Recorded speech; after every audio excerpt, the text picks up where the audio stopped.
los comoderadores Juan Carlos Martínez Cruzado. Buenos días, Juan Carlos. Buenos días, Carlos. Buenos días, Gabriel. Buenos días, Joe. Y buenos días a todos los radioescuchas. Y el comoderador Gabriel Andrés Rodríguez Fernández. Buenos días, Gabriel. Muy buenos días a ti, Carlos, y a toda la patria puertorriqueña.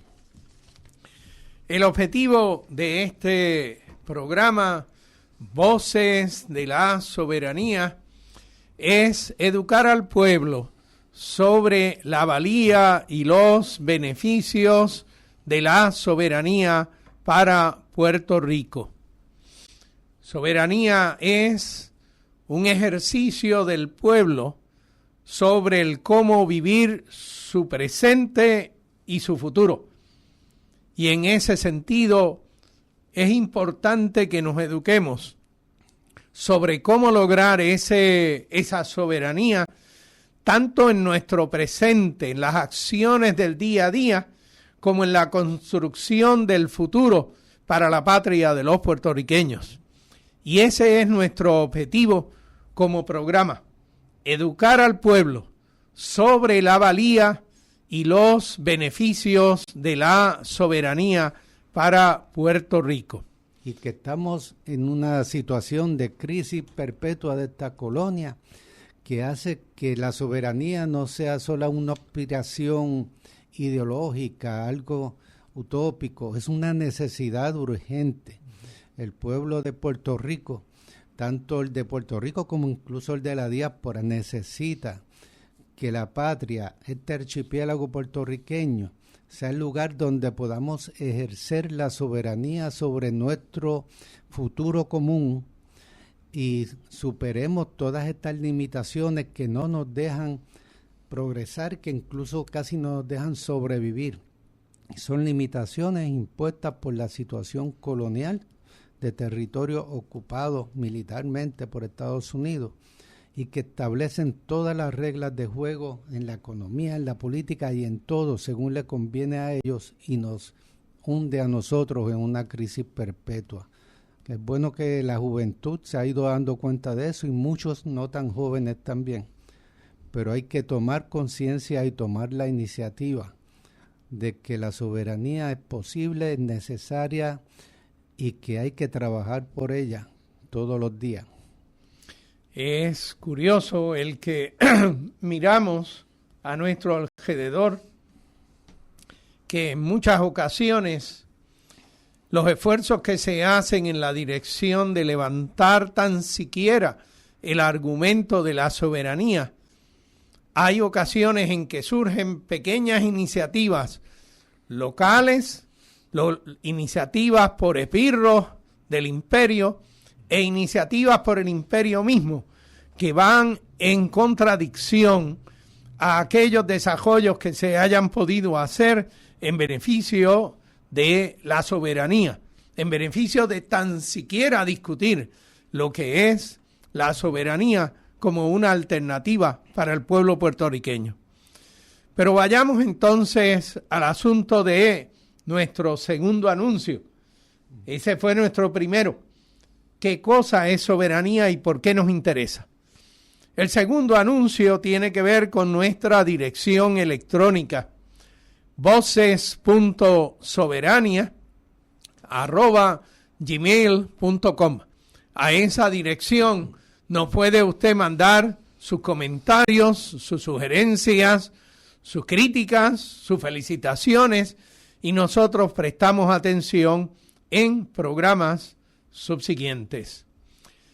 En este programa tenemos también un tercer anuncio que Gabriel nos va a mencionar.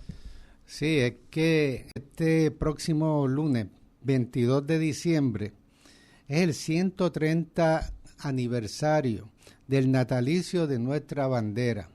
Nuestra bandera fue concebida en verano de hace 130 años por unos patriotas puertorriqueños en Nueva York, pero el momento en que es adoptada por la sección puertorriqueña del movimiento revolucionario cubano, que Puerto Rico y Cuba siempre han peleado juntos por sus derechos, Pues en ese momento que podemos decir que nace nuestra bandera y a partir de entonces ha sido símbolo de nuestra nacionalidad y del combate para preservar nuestra nacionalidad.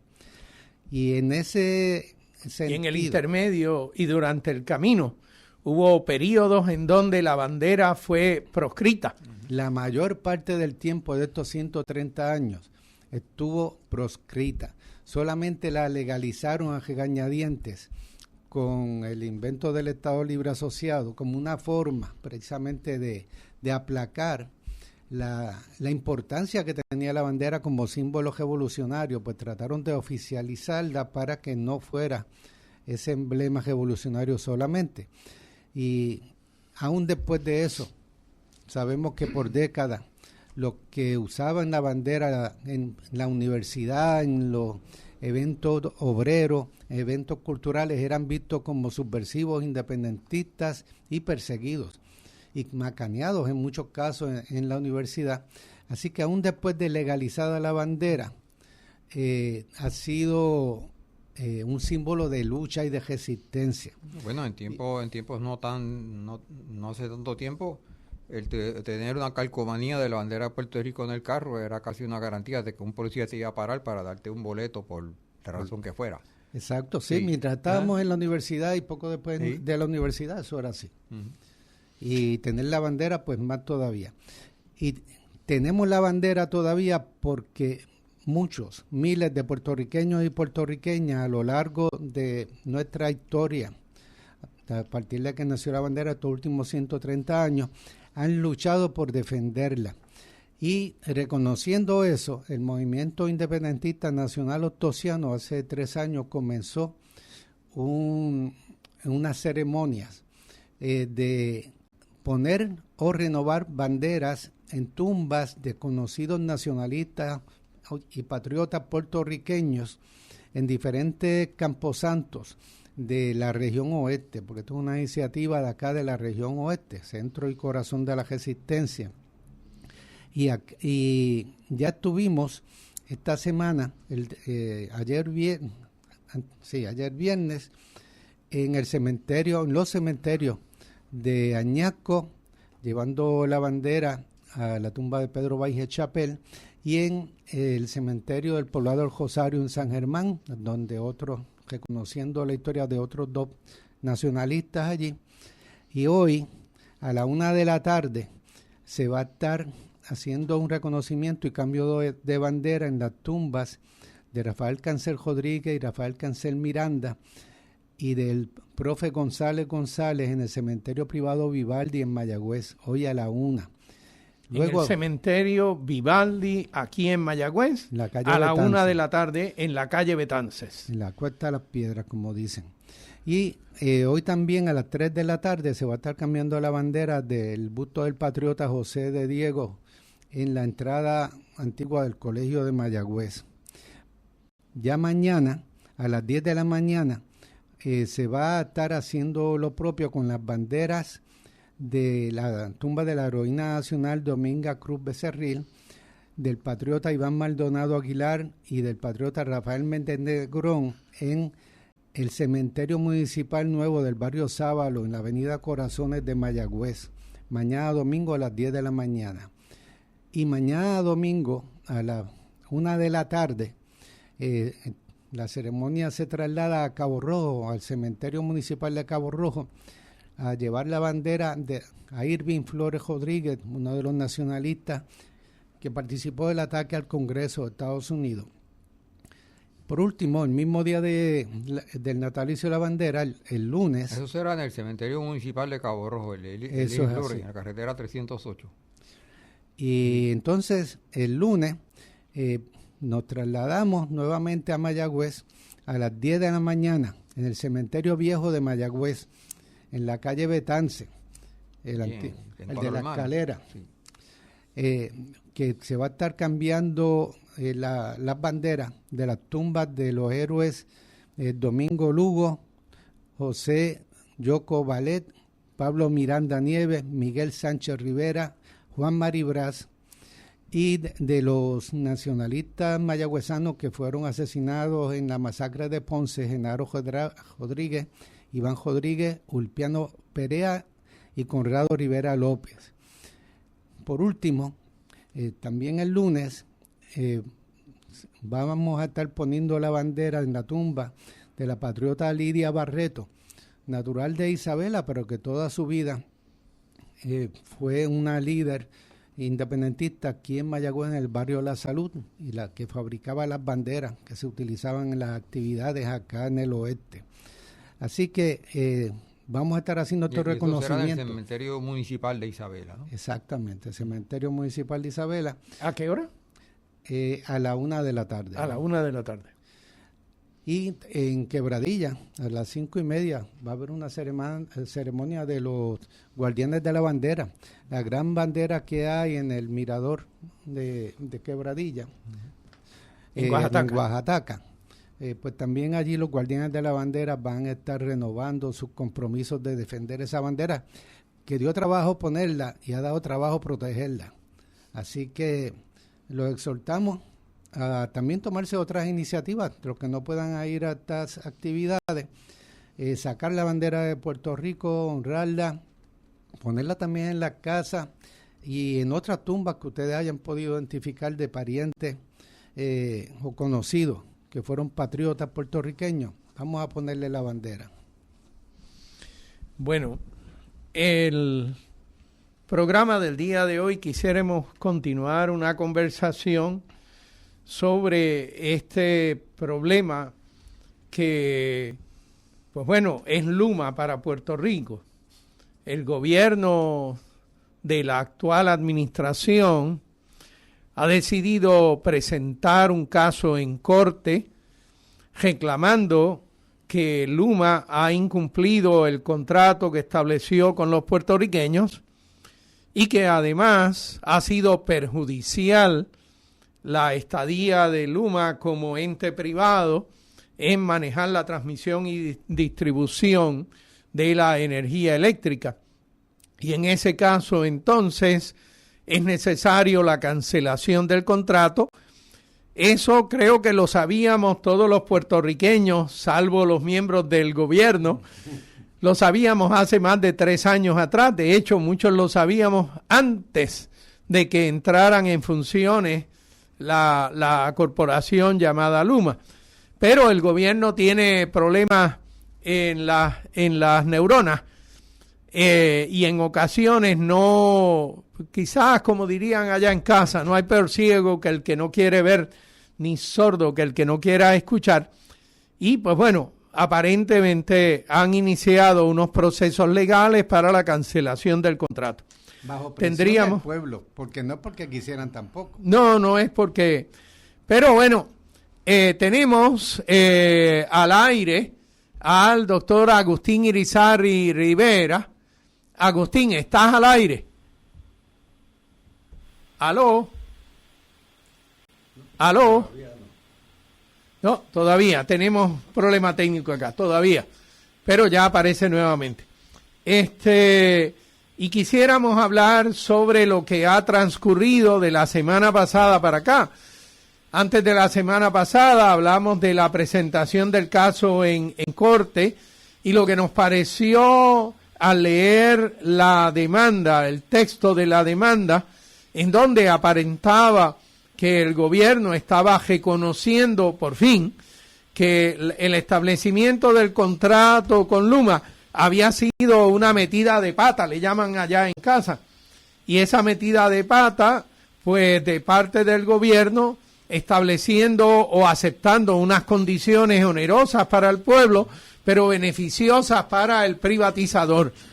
Y sin embargo, en esta semana, pues han ocurrido otros desarrollos. Me dice Joe que ya Agustín está al aire. Buenos días, Agustín. Buenos días. Buenos días. Mira, acabamos de iniciar mencionando el asunto de que el gobierno planteó una demanda en corte local, en las Cortes de Puerto Rico, en el Tribunal de Primera Instancia, para tratar de cancelar el contrato, pero Luma ripostó con que no quiere discutir este asunto en el lugar donde está la gente que saben los daños que ellos han hecho y quiere llevar esto a ser discutido en una corte en donde ahora quienes manejan y administran esa corte de supuesta justicia no son los puertorriqueños sufridos por las acciones de Luma. Pero bueno, eso es ¿cómo se llama? Mi embocadura. Tú me dirás qué has visto de cuño reciente sobre este asunto de la demanda que le planteó el gobierno a Luma para la cancelación del contrato. Hay una serie de demandas ahora mismo. La primera es la que leí y la había compartido ustedes la semana pasada. Después de eso han anunciado otras demandas, pero no, esa no la he podido leer. Luma, esa estrategia que está usando Luma de pedir que, como hay un proceso de quiebra, que lo acoja la corte de Taylor Swain bajo promesa, es una táctica de dilación. Ellos están ganando tiempo, tratando de ganar tiempo. De hecho, ya la jueza a la primera demanda le contestó que no, que devolvía el caso al tribunal local, que eso no afectaba a la quiebra y que esta disputa tenía que discutirse en el lugar donde estaba designado por el contrato, porque Luma sabe que ese fue un contrato que dice que los problemas que puedan tener entre Luma y el gobierno pues se llevan al tribunal local. Así que esperamos que las siguientes demandas que le puso el gobierno, que no tengo muy claro cuáles son las diferencias entre la segunda demanda y la primera, y que Luma también pidió que la segunda se moviera al tribunal federal. Pues ya la primera se la devolvieron, pero no sabemos qué va a pasar con la próxima. La primera fue en septiembre que se radicó, ¿cierto? Ahora sí, reciente, o sea,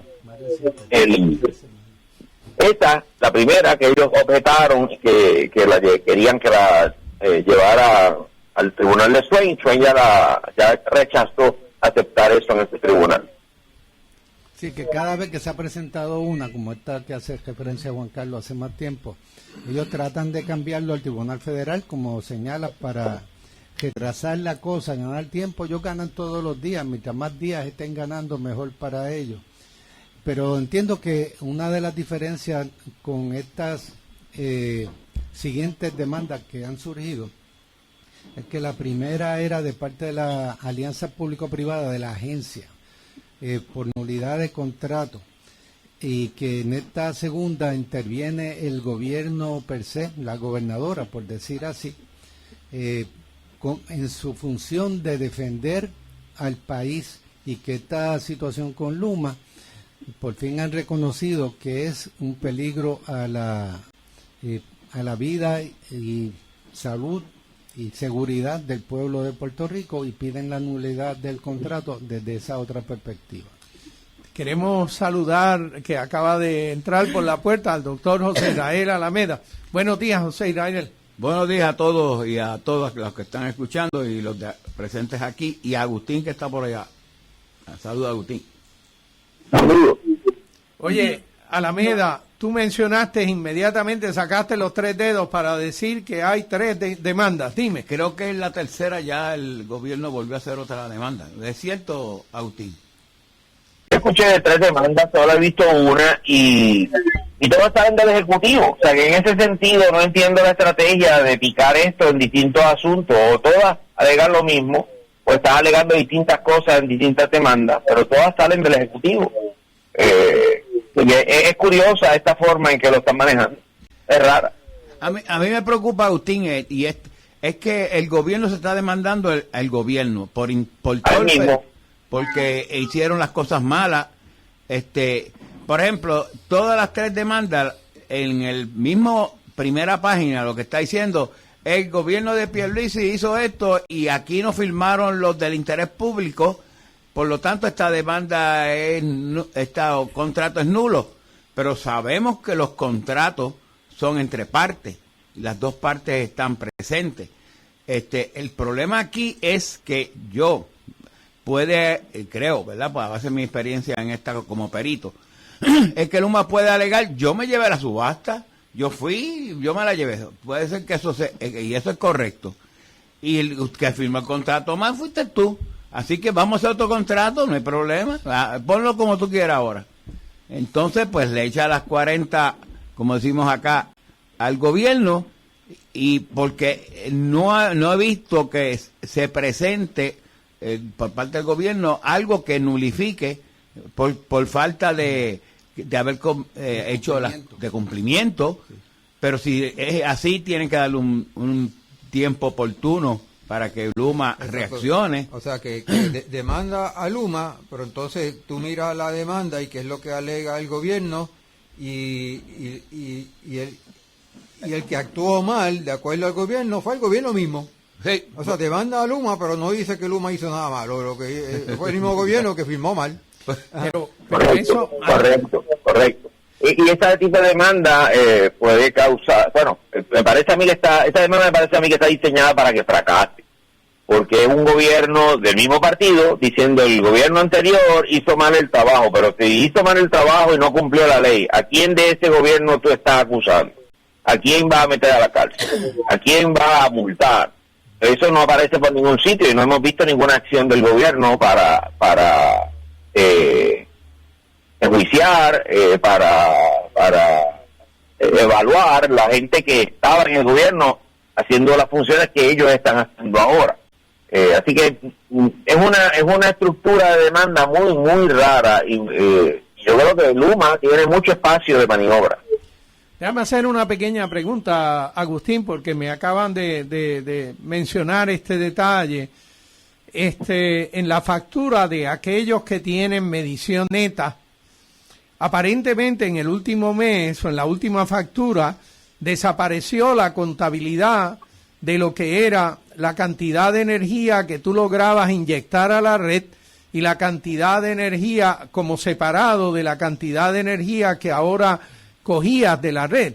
Y entonces, al no tener esa contabilidad, es casi como decir que de alguna manera los usuarios, los abonados, pudieran no tener suficiente evidencia para reclamarle a Luma: usted me tiene que dar tanto dinero al final del año por la cantidad de energía que yo he logrado ingresar a la red.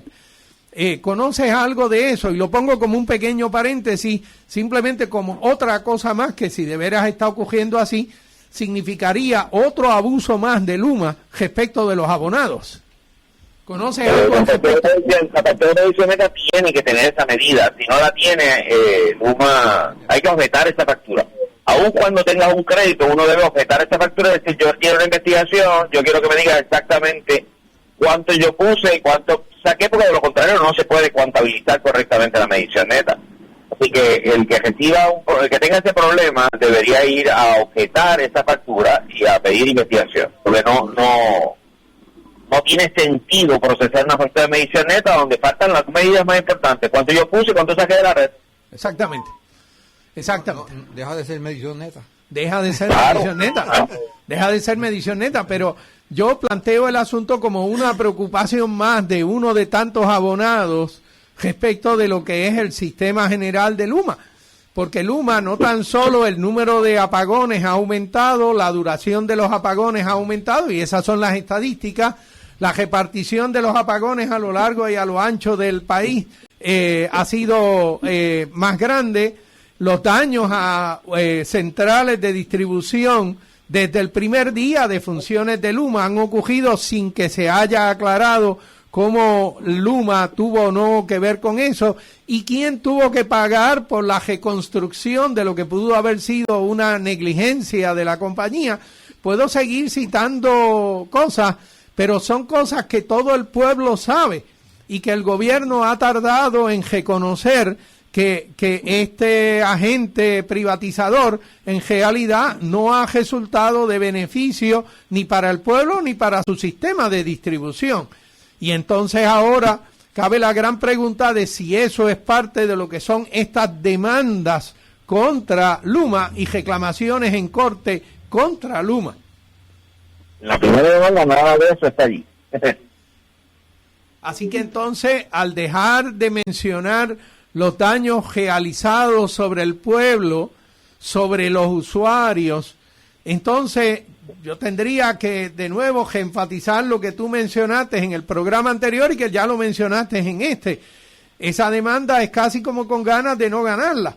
Es como con ganas de decir, yo estoy haciendo algo, pero en realidad no estoy haciendo gran cosa, ¿eh? El contrato plantea que la razón para cancelarse es pobre desempeño.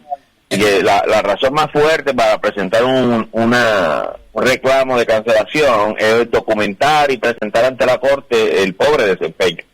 Y que Luma entonces tendría que defenderse contra eso. Pero no está, a menos que eso lo hayan incluido en las otras demandas, pero tampoco el gobierno explica o señala qué es lo que es diferente y qué es lo que están haciendo con las otras demandas. Agustín, déjame, como aquí el tiempo vuela con unas facilidades tremendas, y yo sé que tú estás también encargado de unas cuantas cositas allá, déjame brincar a el asunto de New Fortress Energy de Genera. En esta pasada semana, New Fortress aparentemente reclamó ante sus bonistas, realmente ante aquellos que le compraron unas notas de crédito que le daban a New Fortress y que supuestamente debían expirar para el 2029, pero que ellos tenían que darle dividendos a lo largo de los diferentes años hasta el momento de expiración de las notas.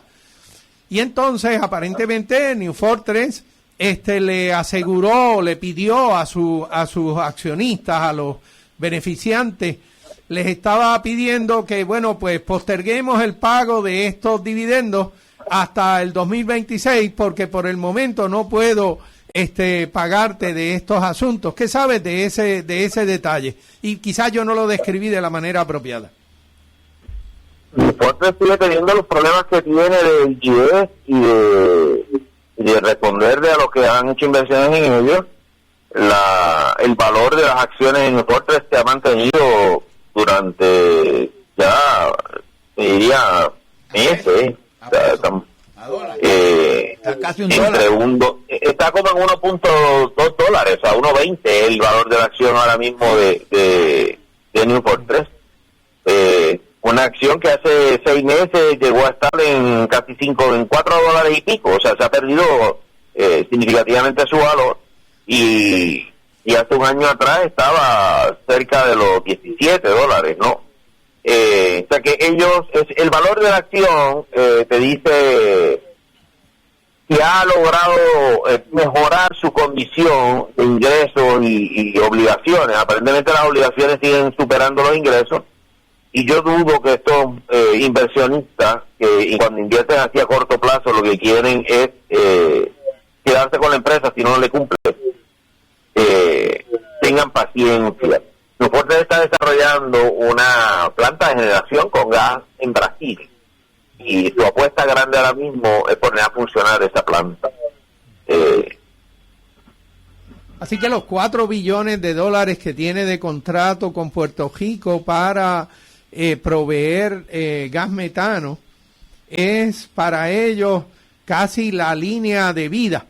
Esa es la línea, el salvavidas de ellos, de New Fortress, es ese contrato con Puerto Rico.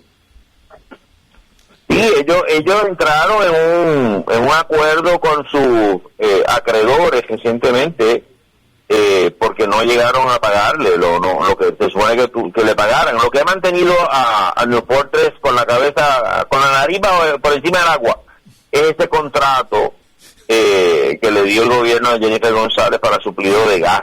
Sin ese contrato, New Fortress se hubiese ido a la quiebra, porque no tenían el dinero para pagar los intereses del préstamo que han tomado, ¿verdad? Tenían que pagar, creo que eran unos 31 millones de dólares, y no tenían el dinero, y que tuvieron que han entrado en un acuerdo, la palabra que usan en inglés es forbearance. Sí, un perdón, es un perdón. Un perdóname por el momento. De hecho, sí. El gobierno de Puerto Rico ha estado actuando de una forma bien contradictoria. Oficialmente y abiertamente la gobernadora los ha tildado de traidores y hasta de terroristas por las cosas que han hecho con las barcazas. Pero negocia con ellos. Pero por otra parte, los mantiene vivos, dándoles contratos dándole los 100 millones del año pasado, que eso era un tema más temprano este año, los 100 millones que estaban empeñados en adelantar la genera, en la práctica es a New Fortress. O sea, que el gobierno, aunque para 110 millones, que son los únicos en esa línea descendente del valor de las acciones de New Fortress, los únicos blip que hace de que brinca un poquito para arriba de vez en cuando han sido cada vez que el gobierno de Jennifer González les da otro favor a ellos a Genera. Así que todo el teatro que también hacen a veces, cuando es evidente la trampa que haya hecho New Fortress, como lo de las barcazas, los barcos. No fue trampa, eso fue un chantaje. El chantaje, pero también la trampa en el caso de los barcos estos que ayudan a que entren de forma segura. Los grandes barcos tanqueros, los remolcadores, para que entren a la bahía de San Juan de forma segura. A un puerto que ellos monopolizan de forma que básicamente es ilegal, un monopolio que tienen de ese muelle que es de Puerto Rico, pero ellos lo tienen monopolizado. Le autorizan, no le autorizaron a que pusieran ahí su planta y la pusieron de todas formas. Le autorizaron la guardacosta barcos de cierto tamaño y ellos lo traen del doble de tamaño y entonces los entran en la bahía de San Juan con remolcadores inadecuados, lo cual termina en otro caso en corte también.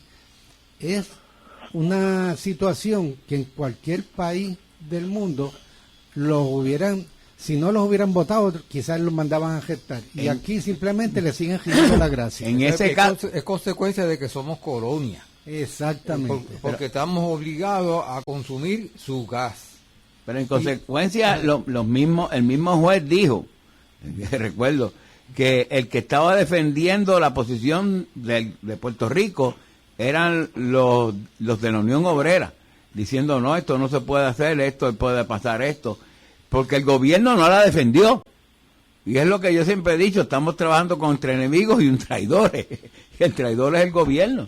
¿Ves? Hay una cosa que yo no entiendo, quizá porque pues quizá no tengo el adiestramiento pertinente. New Fortress tiene, según dice el periódico, el Daily Star del 19 de diciembre, New Fortress tiene una deuda de 9.000 millones de dólares. Y ellos tienen un contrato con el gobierno de Puerto Rico por los próximos 7 años. Si el gobierno no les da nada más, serían 4.000 millones de dólares. Así que a ellos tienen unas deudas que son extraordinariamente más grandes que cualquiera de los contratos que pudieran tener. Además de todo el efectivo que tengan que gastar para mantener sus flotas de barcos y los llamados puertos de almacenamiento, porque eso, para almacenar el gas metano en forma licuada, requiere que se le baje la temperatura, porque eso es lo que se trata, es bajarle la temperatura, y eso cuesta energía eléctrica. Y el asunto del puerto de San Juan, hay algo que yo no entiendo.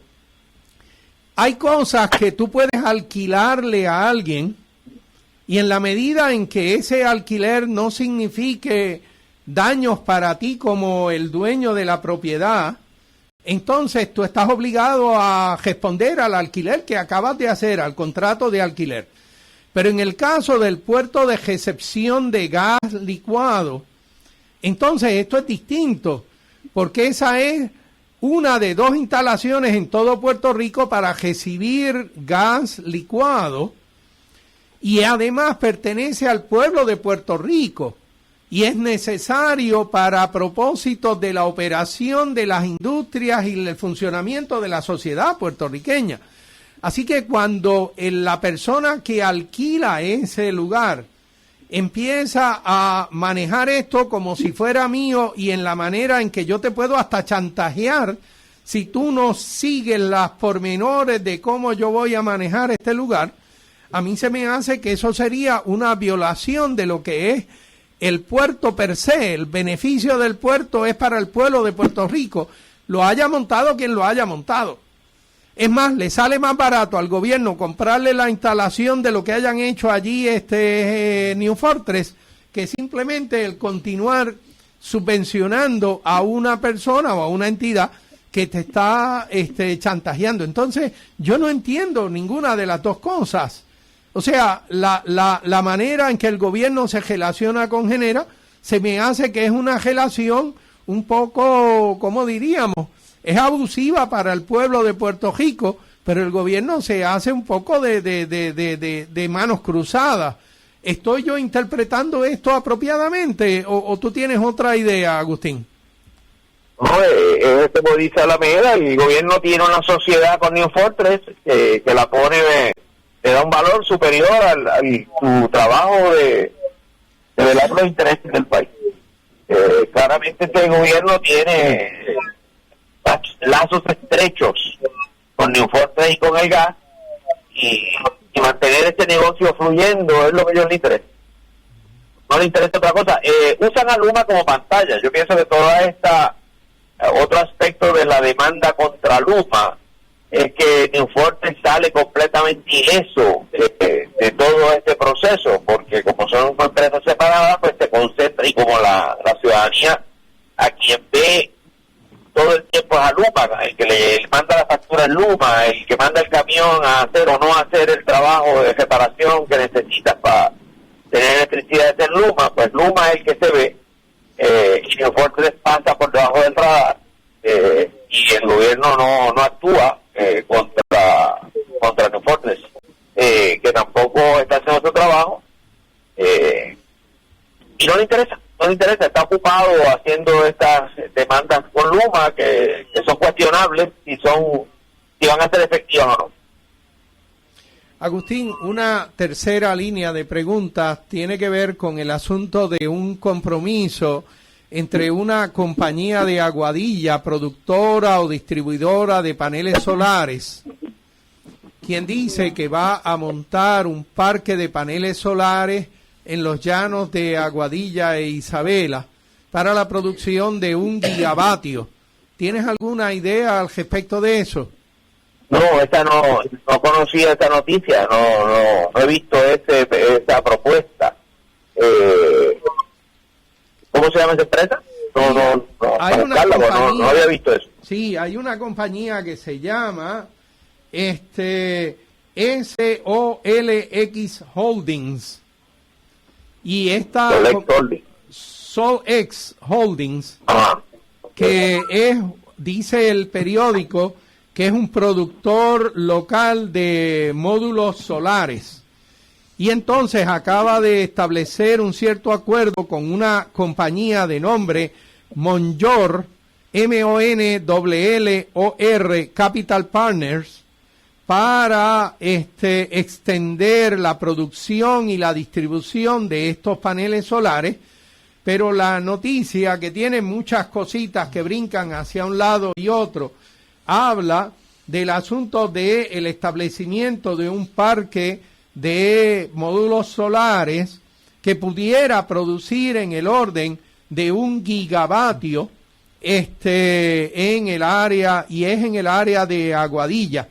Así que, pero para mí esto también, cuando lo leí, me estuvo cosa nueva. No sabía de la existencia de esta compañía con acuerdos para la producción y el establecimiento de y ellos parece que tienen algo de esos tranches que mencionaba la autoridad o el negociado de energía para el establecimiento de esta instalación de generación de energía fotovoltaica. No lo conozco, tengo que investigar sobre eso.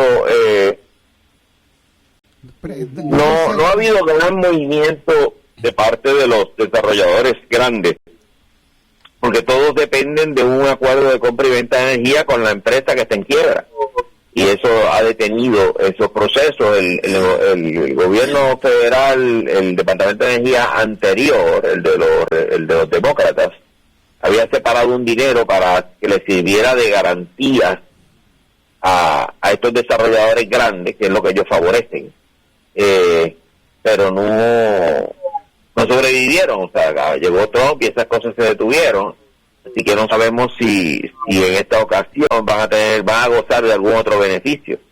Hay que investigarlo.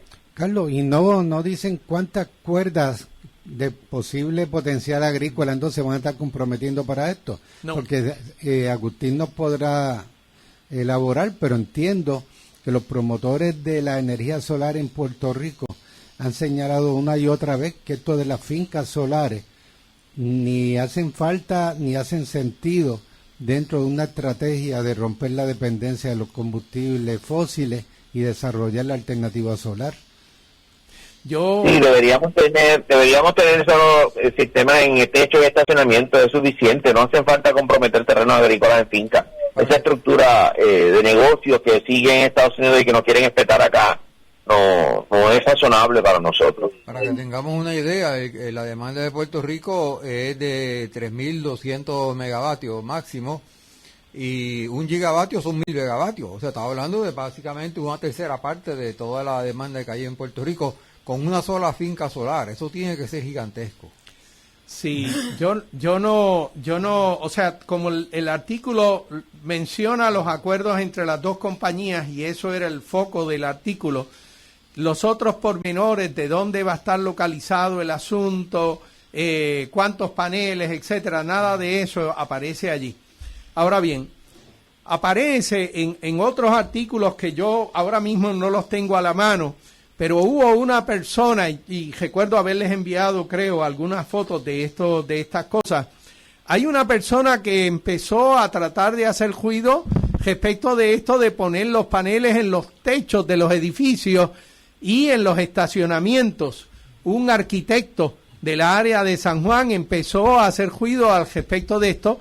No ha habido de allá para acá, de eso hace por lo menos 3 semanas o 4 que yo leí ese artículo. Pero la realidad es que hay personas que empiezan quizás a reconocer lo que tú has mencionado en muchas ocasiones, Agustín, que no hace falta seguir sembrando fincas de paneles solares, sino que aprovechar lo que son los techos y los estacionamientos, que ya son lugares pavimentados y que se pudiera tratar de manejar apropiadamente, que eso sería mucho mejor para nuestro país que destruir las posibles zonas agrícolas para establecer estas fincas solares. Y cuando viene un huracán, la conexión eléctrica entre la finca solar y la casa se pierde igual que si fuese una planta que quema combustible fósil. La generación distribuida en techo y estacionamiento le da una mayor confiabilidad al suministro de electricidad, mayor resiliencia cuando hay huracanes. Por supuesto, hay que construir bien estas instalaciones para que sobrevivan los huracanes. Pero vimos que con el huracán María, que la inmensa mayoría, 99% de las instalaciones solares en techo sobrevivieron al huracán, mientras que no fue lo mismo con las fincas solares. Así que hay unos beneficios operacionales importantes, además de que la generación en el lugar de consumo evita las pérdidas eléctricas en el sistema eléctrico. Y las grandes fincas solares producen inyecciones al sistema de transmisión que traen pérdidas. Así que hay muchos beneficios, además de los económicos, al el tener las instalaciones solares en los techos y en los estacionamientos. Agustín, cambiando un poco la tónica, oí en la radio unas personas hablando de que había que moverles a la energía nuclear porque la energía inclusive solar tiene un problema en términos de la desperdicios cuando se termina la placa, que son hechas de litio, que son contaminantes, y obviamente una serie de argumentos en contra de la situación de las placas solares, del uso o disposición de esas placas solares que son más... Y de las baterías, como mencionaste, de litio es en las baterías, no en las placas. Sí, correcto. Y que había que moverse a la energía nuclear porque no tiene esos elementos contaminantes. Nadie... Absurdo. Pues nadie le dijo nada lo que estaba planteando, especialmente cuando habla de energía nuclear, porque él dice, las plantas de Chernobyl, de allá, de Japón, que explotaron. No, pues eso es otra cosa. Estamos hablando de reactores pequeños que son bien sólidos y que no van a tener ese problema. Eso es absurdo. Ok, pero ¿es cierto eso o no? No, eso es absurdo. Hay un grupo de gente empujando unos supuestos reactores modulares pequeñitos, que ellos los describen como si fuesen una cosa que uno se le puede regalar a los nenes en el Día de los Reyes y ponerlo debajo de la cama, tú sabes. Y no hay ninguno construido. Ahora el gobierno federal, el Tennessee Valley Authority, que es una compañía eléctrica del gobierno federal, le dio un contrato a uno de estos promotores para que construyan el primer aparato de estos modular chiquitos, que dicen ellos que es una bendición, a ver cómo funciona. O sea, no existe uno operando en el planeta, están empeñados en probarlos aquí, como han probado cuantas cosas se han inventado, la quieren probar aquí primero. Nadie habla de cuánto cuesta el kilovatio hora con estos aparatos, cuánto cuesta un aparato de esos, qué pasa con el combustible desgastado, porque todas las plantas nucleares consumen uranio enriquecido. Cuando se desgasta, cuando ya no produce suficiente energía para producir electricidad, todavía le quedan miles de años de contaminación a estos desperdicios nucleares. No hay ningún plan de dónde lo guardas ni cómo lo cuidas, el costo de eso. Son los mismos problemas de las plantas grandes, pero ahora son muchas chiquitas. Y no hay no hay ni uno solo de esos aparatos construido y funcionando para que alguien pueda ir allí, evaluarlo, saber cómo funcionó, para entonces decir qué hace con ellos. Y sigue siendo una dependencia de un combustible que no hay en Puerto Rico, que habría que estarlo trayendo. Y que se está acabando, porque no las reservas de uranio grandes las tiene Australia, Nigeria, en Ucrania hay bastante uranio, particularmente en esta zona este que los rusos están ocupando. En Estados Unidos queda muy poco uranio y no se habla, ¿verdad?, de toda esa parte importante de la ecuación. Y los desperdicios, que no se hay que estarlo trasladando de un país para otro. Recordemos que hace unos años hubo una gran preocupación por un barco que traía desperdicios radioactivos de este tipo que iba a pasar por el Canal de la Mona, y eso trajo a la luz pública todas las discusiones de seguridad el traslado de los desperdicios. Sí. Es importante cuando uno encuentra a cualquiera de estos proponentes preguntarle si vamos a probar un aparato de esos aquí, ¿dónde en Guaynabo lo vamos a conectar? ¿En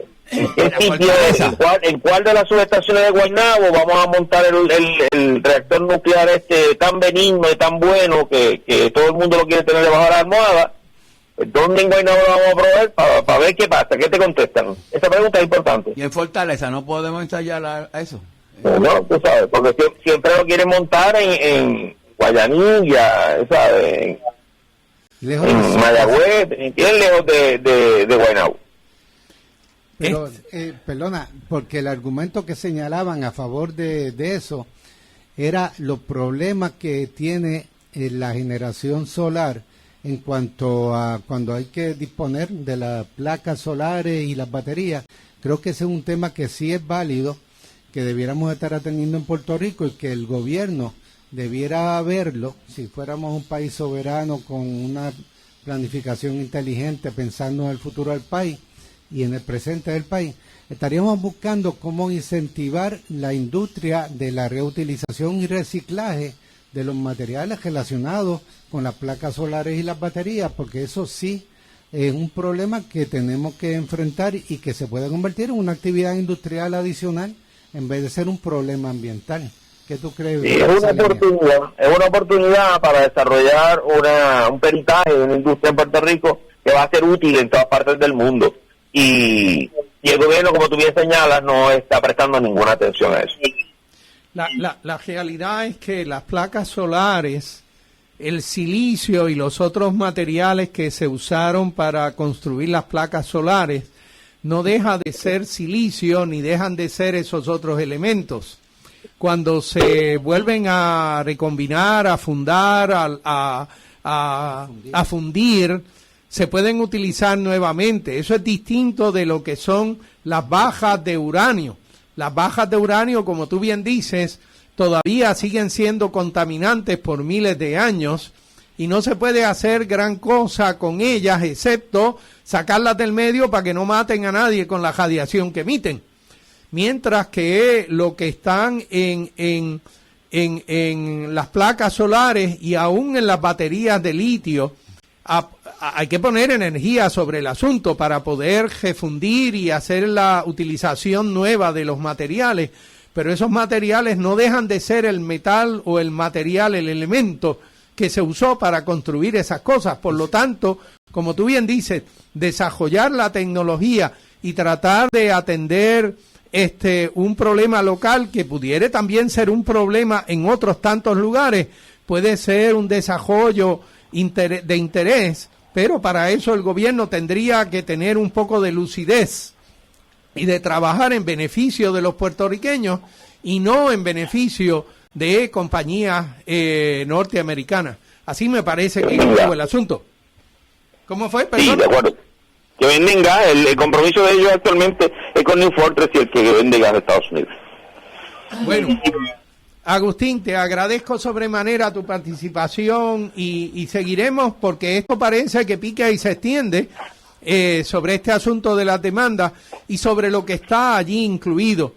Yo sigo insistiendo de que los puertorriqueños debemos poder construir una voz que sea un poco separada de la del gobierno para reclamar como acción de clase que estos contratos privatizantes del sistema de electrificación no son beneficiosos a Puerto Rico y que van totalmente contrarios a lo que fue la política, vamos a decir, consensuada en Puerto Rico para el desarrollo de la electrificación de nuestro país. Así que, nada, te agradecemos sobremanera tu participación. Buenos días. Sí, buenos días. Yo quisiera mencionarle en los minutitos que tenemos, leí un artículo un poco así de fortuna en el periódico de San Juan Daily Star. El artículo se titula La película que yo tenía miedo de ver. Está en inglés, por supuesto, el artículo. Es un artículo que agajaron del New York Times. Es un editorial del New York Times y está escrito por un señor de nombre David French. Él habla sobre una película que tiene por título La voz de Hind Rahab. Hind Rahab es una niña palestina quien en uno de tantos bombardeos de la milicia israelita, iba en un automóvil junto con sus parientes y sus parientes fueron asesinados por las bombas que le tiraron al vehículo, pero ella estaba encejada dentro del vehículo, no podía salir, es una niña de 5 años. Y entonces ahora de alguna manera llama a lo que es el Ministerio de Salud de Gaza, de los palestinos. Y entonces el ministerio inicia ahora una serie de pasos para tratar de enviarles una ambulancia que pudiera ir al lugar donde estaba el carro pues donde ella estaba y que la pudieran rescatar. El asunto lo aprovechó para hacer una película un argelino. Y el artículo del New York Times es sobre este comentarista David French hablando de la película que eventualmente ganó premios en el Festival de Películas de Venecia.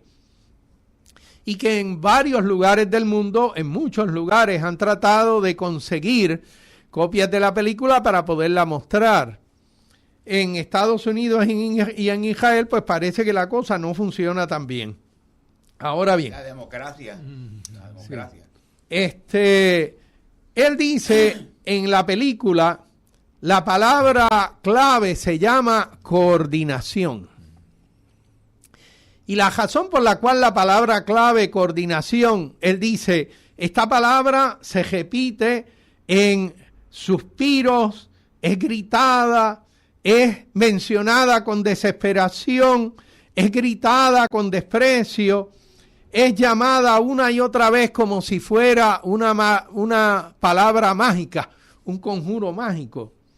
Y la razón es porque la llamada de la niña al Ministerio de Salud, el Ministerio de Salud ahora tiene que solicitar a la Cruz Roja que llame a una entidad del ejército israelita para que ellos autoricen el que la ambulancia pueda ir a buscar a la niña que está apresada en el carro semidestruido de sus parientes. Y entonces toda la película no muestra en lo más mínimo a la niña. En ningún momento. Todo el propósito era demostrar que este asunto de la coordinación es una súplica del Ministerio de Salud a los opresores, al imperio que domina sobre el territorio de Gaza. ¿Y por qué les menciono esto en nuestro programa Voces de la Soberanía? Usted se puede sospechar, es que es necesario el salir de nuestra condición colonial para que podamos controlar nuestro presente y nuestro futuro. Quizá no es tan grave como el de esa niña encejada en el carro, pero ciertamente lo que hemos discutido es un presente en donde la voz de nuestro pueblo no tiene tanta preponderancia en determinar presente y futuro para Puerto Rico. Trabajemos la patria de los puertorriqueños. Agradecemos su audiencia en este Voces de la Soberanía. Hasta el próximo sábado, quedamos de ustedes. Tengan todos muy buen día.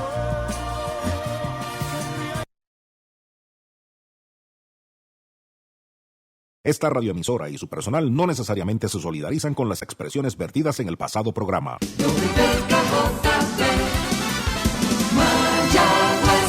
Cuéntame. Es el 20 de diciembre. Ya está.